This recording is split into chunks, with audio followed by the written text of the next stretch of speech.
Hello friends, मैं शिवांगी माहेश्वरी आपका स्वागत करती हूँ आपके अपने यूट्यूब चैनल स्किल लर्निंग में। मैं आज आपको जो सीडीपी पेपर 2 है जिसका एग्ज़ाम 31 जनवरी 2021 को हुआ है, उसके सीडीपी के जो करेक्ट मोस्ट अप्रोप्रिएट जो भी आंसर्स होंगे वो बताने जा रही हूँ। आप मुझे एंड में कमेंट करके ज़रूर बताइएगा कि आपके आउट ऑफ 30 कितने क्वेश्चन सही हुए हैं। तो चलिए हम चलते हैं। जो क्वेश्चन नंबर 1 है उसमें बोला जा रहा है बाल्यावस्था की अवधि में विकास कैसा होता है। तो या during the period of childhood development is धीमी गति से होता है, उसे मापा नहीं जा सकता, स्तरीय और मिश्रित होता है, में केवल परिमाणात्मक परिवर्तन होते हैं, अनियमित या असंबद्ध होता है। तो इसका जो ऑप्शन नंबर बी होगा वो सही होगा, बहुस्तरीय और मिश्रित होता है। ठीक है, इस मल्टी लेयर्ड एंड कॉम्प्लेक्स, तो इसका ऑप्शन नंबर बी सही होगा फर्स्ट क्वेश्चन का। सेकंड नंबर का जो क्वेश्चन है उसमें निकटस्थ विकास क्षेत्र या समीपस्थ विकास क्षेत्र या जोन ऑफ प्रॉक्सिमल डेवलपमेंट के बारे में बात बोली जा रही है। तो जोन ऑफ प्रॉक्सिमल डेवलपमेंट का क्या मतलब होता है, ये क्या चीज़ है, इसके बारे में बात पूछी जा रही है। तो उसमें 4 ऑप्शन में से जो आपका ऑप्शन नंबर 1 है वो सही है। बच्चों के वर्तमान स्तर पर स्वतंत्र प्रदर्शन और वयस्क व अधिक कौशल वाले समकक्षों की सहायता से बच्चे द्वारा उपार्जित किए गए प्रदर्शन के मध्य का क्षेत्र। ठीक है, या इंग्लिश में देखा जाए तो the area between a child current level of independent performance and the level of the performance that the child could achieve with the help of adults and more skilled peoples. ठीक है, या peers. Question number 3 है वो बोला जा रहा है gene पियाजे के अनुसार बच्चे अमूर्त संक्रियात्मक अवस्था में क्या करते हैं।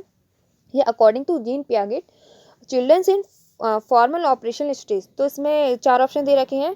कल्पित निगमन तर्क और प्रतिज्ञापित चिंतन करने में सामर्थ्य होते हैं। इसका ऑप्शन नंबर ए सही होगा। ये are the capable of hypothetical deductive reasoning and the prepositional thought. तो इस स्टेज में या अमूर्त संक्रियात्मक अवस्था में बच्चों में हाइपोथेटिकल डिडक्टिव रीजनिंग आ जाती है और वो अमूर्त चिंतन करने लगता है। जो क्वेश्चन नंबर 4 है उसमें पूछा जा रहा है लॉरेंस कोहलवर के अनुसार इनकी किस नैतिक अवस्था के सिद्धांत के अनुसार व्यक्ति किस अवस्था में जब वह विश्वास करता है कि वर्तमान सामाजिक प्रणाली को सक्रिय पूर्वक बनाए रखने से धनात्मक मानवीय संबंध और सामाजिक वर्ग सुरक्षित रहता है। तो सामाजिक क्रम व्यवस्था अभिविन्यास या सोशल ऑर्डर मेंटेनेंस ओरिएंटेशन, ये इनकी जो थ्योरी है उसमें ये पॉइंट है। इसके अकॉर्डिंग जो आपका ऑप्शन नंबर बी है क्वेश्चन नंबर 4 का वो ठीक होगा। ठीक है, अब क्वेश्चन नंबर 5 देखते हैं। हार्वर्ड गार्डनर के बहुबुद्धिय सिद्धांत के अनुसार निम्नलिखित में से कौन सा जोड़ा बुद्धि के प्रकार और अंतःस्थित अनुपालन संभावना के अनुसार सही है। तो इसमें से जो शारीरिक गति संवेदना होती है वो खिलाड़ियों में होती है, ये ऑप्शन सही है। या बॉडीली काइनेस्थेटिक एथलीट्स में होती है, सही है। क्वेश्चन नंबर 6 में बोला जा रहा है ले बायगॉत्स्की के अनुसार बच्चे के संज्ञानात्मक विकास की एक महत्वपूर्ण भूमिका या language play an important role in the cognitive development of the children. इसका ऑप्शन नंबर ए सही है। क्वेश्चन नंबर 7 में पूछा जा रहा है एक प्रगतिशील कक्षा में शिक्षण अधिगम प्रक्रिया के दौरान अधिगमकर्ताओं का मूल्यांकन क्या। 4 ऑप्शन में जो सही आंसर है बेहद महत्वपूर्ण है क्योंकि ये बच्चे की समझ की जानकारी देता है, अध्यापिका को अपने शिक्षा शास्त्र पर विचार करने में सहायक होता है। ठीक है, अब क्वेश्चन नंबर 8 है। इसमें पूछा जा रहा है कक्षा में सभी लिंगों के जेंडर रूढ़िवादिता को कम करने और विकास के विस्तार की संभावना को बढ़ाने के लिए प्रभावशाली पद्धति कौन सी होगी।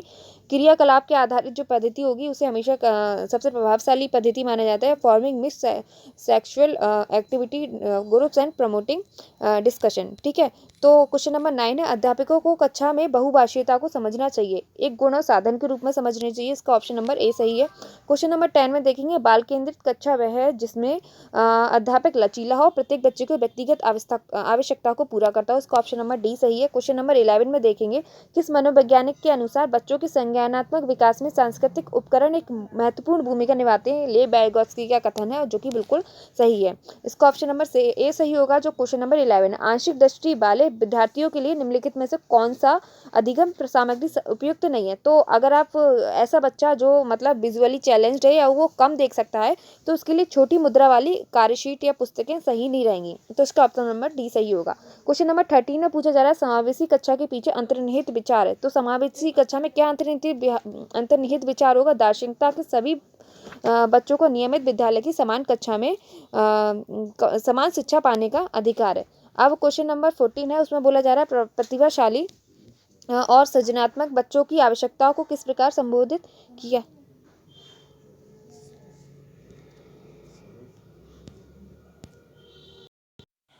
तो इस स्थिति में प्रतिभाशाली और सृजनात्मक बच्चों की आवश्यकताओं को किस प्रकार संबोधित किया जाता है? तो प्रतिभाशाली बच्चों को अगर आप चुनौतीपूर्ण कार्य देंगे तो उनकी नीरसता दूर रहेगी और वो क्रियाकलाप पर फोकस कर सकेंगे। ठीक है, क्वेश्चन नंबर 15 है, इसमें पूछा जा रहा है पठन वैकल्प बच्चों की पहचान किस प्रकार की जा सकती है? या चाइल्ड विद डिसलेक्सिया, तो डिसलेक्सिया से पीड़ित बच्चों की पहचान किस प्रकार की जाती है? तो उनके पढ़ने और लिखने की जो जिस तरीके से वो पढ़े या लिख रहे हैं उसकी कौशलता के विश्लेषण से आप उनकी पहचान कर सकते हैं। ठीक है, अब जो क्वेश्चन नंबर 16 है, प्रतिकूलित परिस्थितियों में और वंचित पृष्ठभूमि वाले अधिगमकर्ताओं को संबोधित करने के लिए निम्नलिखित में से कौन सी पद्धति प्रभावशाली नहीं है? तो इसमें आपसे ये जो नहीं है इसको आपको फोकस करना पड़ेगा। तो इसमें से कौन सी पद्धति है जो प्रभावशाली नहीं है? तो सबसे बेकार पद्धति है इसमें अधिगमकर्ताओं को विद्यालय के बाद ट्यूशन पढ़ने के लिए कहना, जिससे कि अध्यापक को उन पर अधिक ध्यान न देना पड़े। तो ये ऑप्शन बिल्कुल सही है, इसका option number B. Question number 16 का ऑप्शन नंबर बी सही है। बच्चों के अधिगम में शारीरिक स्वास्थ्य और सांवेगिक अवस्था क्या है की एक महत्वपूर्ण भूमिका है। यानी कि अगर आप शारीरिक रूप से स्वस्थ हैं और सांवेगिक रूप से भी स्वस्थ हैं तो आपके अधिगम पे कोई नकारात्मक प्रभाव नहीं पड़ेगा और सकारात्मक रूप से आपका अधिगम कंटिन्यूअसली होता रहेगा। जो क्वेश्चन नंबर 18 है उसमें पूछा जा रहा है कक्षा में अर्थपूर्ण अधिगम को प्रोत्साहित करने के लिए अध्यापिका को क्या करना चाहिए? तो इसमें 4 ऑप्शन है। 4 ऑप्शन में से आपको ये जो इस तरीके से दे रखे हैं इनमें से चूज करना है। तो इसमें से पहला ऑप्शन और आपका डी ऑप्शन सही है, सॉरी सी ऑप्शन सही है, फर्स्ट और सी ऑप्शन सही है आपका। विद्यार्थियों की सहायता करनी चाहिए जिससे कि वो अपने मनोभावों और अभिप्रेरणाओं को सुव्यवस्थित कर पाएं। विद्यार्थियों में संवाद और परिचर्चा को प्रोत्साहित करना चाहिए जिससे कि वो बहुपरिप्रेक्ष्य करने में सहायक हो। ठीक है, तो पहला और तीसरा ऑप्शन इस वाले क्वेश्चन का सही है। तो क्वेश्चन नंबर 18 का जो ऑप्शन नंबर 1 होगा वो सही माना जाएगा। ठीक है, अब इसके बाद क्वेश्चन नंबर 19 आता है अधिगम एक fill in the blanks and fill in the blanks प्रक्रिया है। तो अधिगम किस तरीके की प्रक्रिया है? जटिल है और सक्रिय है, यानी कि सक्रिय है अधिगम। तो क्वेश्चन नंबर 20 पे चलते हैं। तो 20 में अपनी कक्षा में अर्थपूर्ण अधिगम को सुसाध्य बनाने के लिए अध्यापिका को अपनी कक्षा में सामाजिक, सांस्कृतिक, धार्मिक और भाषाई विविधता को क्या करना चाहिए? समझना चाहिए। यानी कि अगर वो सार्थक करना चाह रही है, अर्थपूर्ण करना चाहिए अधिगम को, तो जो भी भाषाई विभिन्नता या किसी भी तरीके की विभिन्नता है उसको समझना चाहिए और उसके अकॉर्डिंग हैंडल करना चाहिए क्लास को। ठीक है, क्वेश्चन नंबर 21 आता है कक्षा में प्रभावशाली अधिगम के लिए वातावरण की रक्षा करनी चाहिए बजाय फिल इन द ब्लैंक्स वातावरण की। तो इसमें पूछा जा रहा है कक्षा में कैसे मतलब प्रभावशाली अधिगम के लिए किस तरीके के वातावरण की रचना करनी चाहिए? तो उसमें से जो आपका सही ऑप्शन माना जाएगा ऑप्शन नंबर 1, हमें कक्षा में प्रभावशाली अगर अधिगम करना है तो सहयोगिक या कोलैबोरेटिव लर्निंग के लिए हमें बढ़ना चाहिए और स्पर्धात्मक जो भी व्यवहार है उसको कम करना चाहिए। ठीक है, क्वेश्चन नंबर 22 है निम्नलिखित में से कौन सा उदाहरण विद्यार्थियों को अधिगम के लिए अभिप्रेरित करने के लिए प्रभावशाली पद्धति है?